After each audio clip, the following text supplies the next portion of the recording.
Selanjutnya sambutan dari Presidium Majelis Nasional KAHMI, Kakanda Sigit Pamungkas, yang juga pernah bertugas di Komisi Pemilihan Umum Republik Indonesia. Kepada Kakanda Sigit Pamungkas kami persilahkan.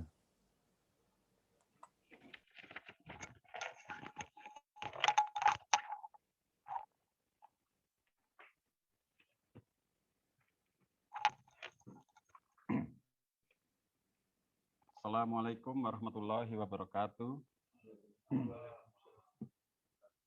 Yang kita hormati dan banggakan bersama Bapak Menteri Koperasi dan UKM RI, Bapak Teten Mas Duki. Yang kita hormati dan banggakan bersama seluruh narasumber yang pada malam hari ini akan mengeksplorasi berbagai hal terkait dengan UMKM kita. Ada Profesor Ahmad Erani Yustika, Deputi Bidang Dukungan Kebijakan Pembangunan Ekonomi dan Peningkatan Daya Saing Sekretariat Wakil Presiden. Selamat atas jabatan barunya Prof. Erani. Terima kasih juga pada Dr. Nuning Isusilo, pendiri dan pembina UKM Center Fakultas Ekonomi dan Bisnis Universitas Indonesia. Pembicara kita selanjutnya ada Bapak Elfri John Lee, MH, Ketua BPP Himpunan Pengusaha KAHMI, HIPKA, serta pembicara Bapak Toto Lusida, Ketua Umum DPP RAI. Puji syukur kita haturkan, kita panjatkan pada Allah Subhanahu wa Ta'ala di tengah keterbatasan situasi pandemi COVID-19 yang doa kita bersama semoga semakin membaik, kita masih bisa membuka peluang untuk mendiskusikan berbagai hal yang strategis berkaitan dengan isu-isu kebangsaan yang salah satunya adalah terkait dengan tema diskusi kita pada malam hari ini. Sholawat dan salam marilah kita haturkan pada junjungan kita Nabi Agung Muhammad Shallallahu Alaihi Wasallam yang syafaatnya sangat gitu. Para hadirin sekalian yang saya hormati, senior, Kanda, Yunda, Adinda, serta Bapak Menteri, beserta narasumber pada diskusi malam hari ini, kita ketahui bersama bahwa ada 4 tujuan kita bernegara yang tercantum di konstitusi, yang salah satunya adalah memajukan kesejahteraan umum. Dan di dalam konstitusi juga disebutkan bahwa negara kita, negara Republik Indonesia, disusun berdasarkan atas suatu keadilan sosial bagi seluruh rakyat Indonesia. 2 hal ini menjadi kata kunci penting diskusi kita pada malam hari ini terkait dengan bagaimana peran UMKM di dalam mewujudkan keadilan ekonomi dan keadilan sosial. Kita ketahui bersama bahwa potensi UMKM di Indonesia adalah sangat besar. Hampir 99% data dari BPS itu data seluruh usaha di Indonesia berbasis pada UMKM. Ini satu potensi yang sangat besar kontribusinya bagi perkembangan ekonomi dan penciptaan keadilan di Indonesia. COVID-19 yang menerpa seluruh bangsa-bangsa di dunia menjadi satu tantangan tersendiri bagi survivalitas UMKM kita ke depan. Oleh karena itulah dibutuhkan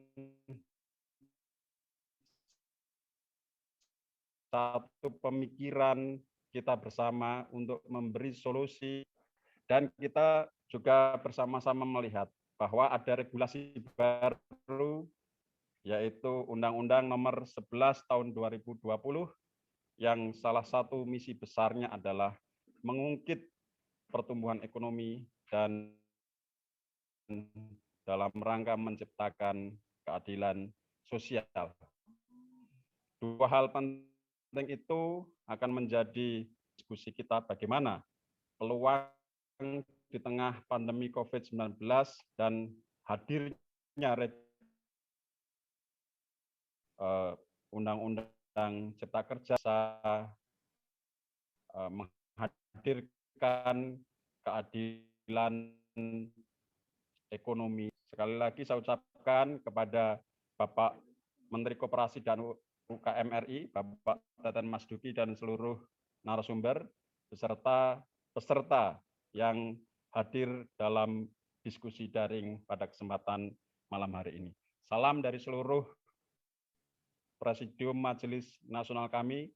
Terima kasih atas partisipasinya dalam diskusi yang insya Allah akan mencerahkan kita semua dan berkontribusi untuk perbaikan bangsa dan negara. Billahi taufiq wal hidayah. Assalamualaikum warahmatullahi wabarakatuh. Waalaikumsalam. Terima kasih kepada Kakanda Sigit Pamungkas, Presidium Majelis Nasional Korps Alumni Himpunan Mahasiswa Islam, yang telah memberikan sambutannya. Pada malam hari ini juga diikuti oleh Majelis Wilayah KAHMI seluruh Indonesia, juga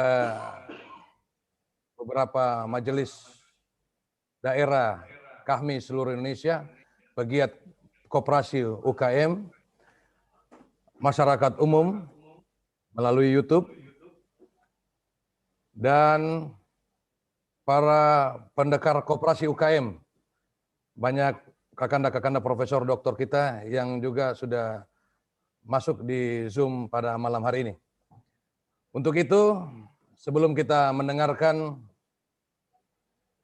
menyimak langsung speech Menteri Koperasi dan UKM Republik Indonesia, abang kita, kakanda kita yang tercinta, yang kita banggakan, beliau aktif sebelum jadi Menteri Koperasi, pernah menduduki jabatan Kepala Staf Presiden Republik Indonesia, KSP, jabatan yang strategis, sangat strategis di Istana Negara, Istana Merdeka, dan beliau juga pernah di ICW, dikenal sama masyarakat luas sebagai Ketua Indonesia Corruption Watch.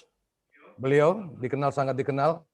Kita sambut speech kita pada malam hari ini, Menteri Koperasi dan UKM Republik Indonesia, Kang Teten Masduki.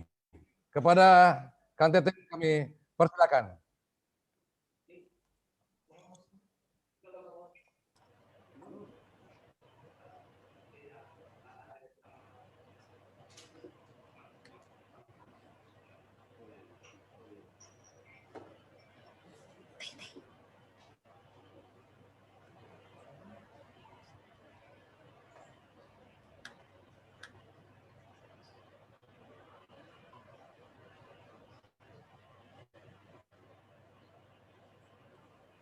Silakan. Masih mute itu.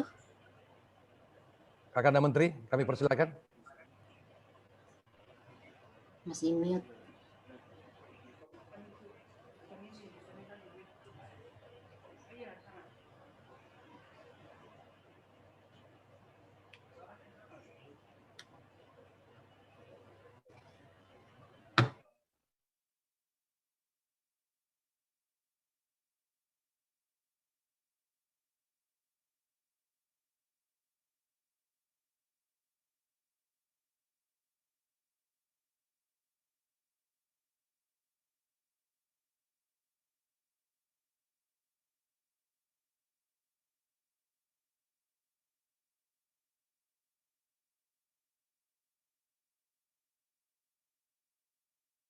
Dengan penurunan indikator utama sosial ekonomi, yaitu kemiskinan, pengangguran, dan ketimpangan.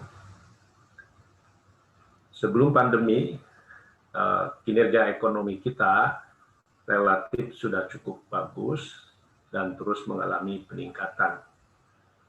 rata-rata pertumbuhan ekonomi bisa mencapai 5% year on year, dan indikator utama sosial ekonomi terus menunjukkan tren membaik.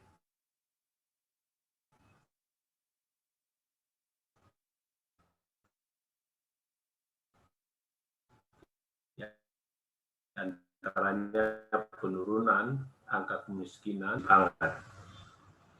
Namun di awal pandemi, pertumbuhan ekonomi nasional sempat terkoreksi. Kini kondisinya berangsur pulih, tercermin pada tingkat pada tahun lalu sebesar minus 2,19%. Lebih baik daripada triwulan kedua, yaitu minus 3,2%, dan triwulan ketiga minus 3,49%. Kita berharap di tahun ini pertumbuhan kembali membaik. Tentu ini akan sangat tergantung sejauh mana program vaksinasi ini bisa cukup sukses ya untuk mengerem pandemi COVID. Pertumbuhan ekonomi yang berkualitas dan pengurangan ketimpangan menjadi agenda serius pemerintah. Salah satu kuncinya adalah struktur usaha yang berpuluh-puluh tahun didominasi oleh usaha mikro atau 98% harus mulai kita rubah, yaitu mendorong pertumbuhan semakin banyaknya usaha kecil dan menengah, dan yang kecil dan menengah juga tumbuh naik kelas. Koperasi juga harus mulai dan menjadi bagian konsolidasi ekonomi rakyat agar lebih berskala dan inovatif.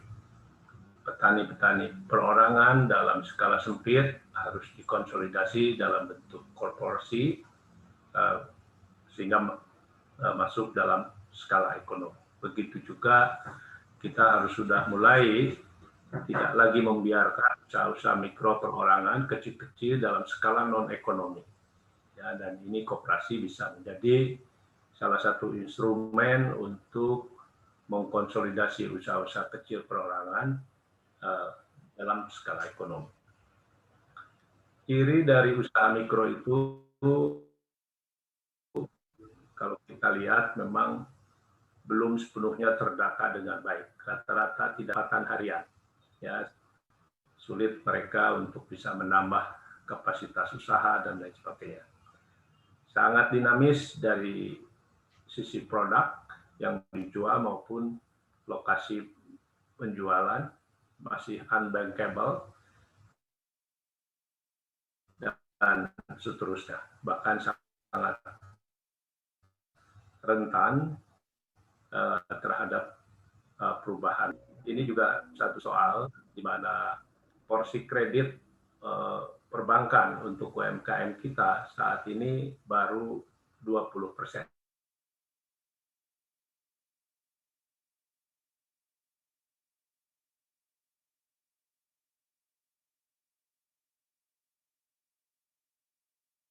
Dan di Indonesia, tentu dari sisi pelaku UMKM ini juga kita harus dorong supaya mereka memang juga bisa terus meningkatkan kapasitas usaha termasuk daya saingnya.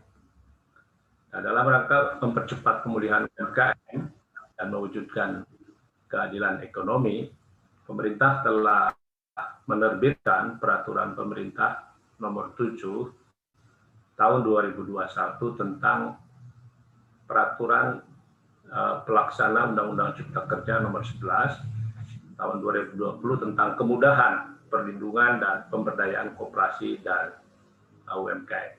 Saya kira PP ini mendapatkan respon yang sangat baik dari pelaku UMKM kita karena memberikan berbagai kemudahan dalam bentuk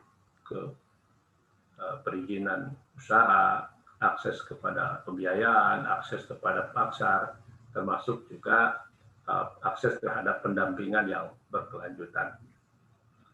Ke depan, koperasi dan UKM kita akan arahkan untuk melakukan 4 transformasi besar, yaitu transformasi dari informal ke formal, transformasi ke digital, dan pemanfaatan teknologi, transformasi ke dalam rantai nilai, dan juga hadirnya operasi modern, ya, operasi modern yang saya kira ini penting. Target program Kemenkop UMKM pada tahun 2021 tadi ya lahirnya koperasi-koperasi modern, transformasi dari usaha kecil sebanyak 2,5 dari informal ke formal sebanyak 2,5 juta usaha mikro, kontribusi ekspor kita naik menjadi 15,6%, saat ini baru 14%, lalu rasio kewirausahaan 3,55%, saat ini baru 3,47%, rasio kredit perbankan tadi besar 22-30%, penyaluran dana bergulir, koperasi dan UMKM ke sektor real, dan juga kami mengembangkan Smesco sebagai Center of Excellence sekaligus juga sebagai sayap bisnis atau trading house kita untuk membantu UMKM masuk ke market yang lebih luas. Nah, kita memang